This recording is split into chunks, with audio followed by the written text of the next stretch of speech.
बुलढाणा गटविकास अधिकारी यांच्या कक्षात ठिय्या आंदोलन।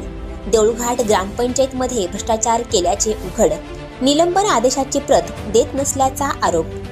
बुलढाणा तालुक्यातील देऊळघाट ग्रामपंचायतमध्ये लाखोंचा भ्रष्टाचार केल्याची तक्रार उपसरपंच आरिफ खान यांच्यासह इतरांनी बुलढाणा जिल्हा परिषद मुख्य कार्यकारी अधिकारी यांच्याकडे केली होती।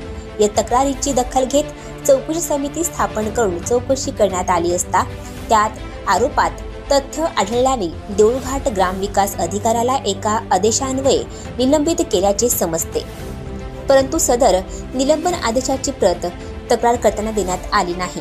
त्यामुळे उपसरपंच आरिफ खान, माजी पंचायत समिती उपसभापती मुश्ताक अहमद, माजी उपसरपंच गजनफर उल्लाह खान, विकास देशमुख, सखाराम पाटील, माजी तंटामुक्ती अध्यक्ष जुनेद खान, अनीस खान, शेख आरिफ यांच्यासह इतरांनी 31 जानेवारीला सायंकाळी 5 वाजता बुलढाणा पंचायत समिती गटविकास अधिकारी यांच्या कक्षातच ठिय्या आंदोलन सुरू केले। निलंबन आदेशाची परत देण्यात यावी अशी मागणी आंदोलनकर्त्यांनी केली होती। ग्रामविकास अधिकारी राजरत्न जाधव यांना निलंबित केल्याचा लेखी पत्र अखेर आंदोलनकर्त्यांना दिल्यानंतर हे आंदोलन स्थगित करण्यात आले।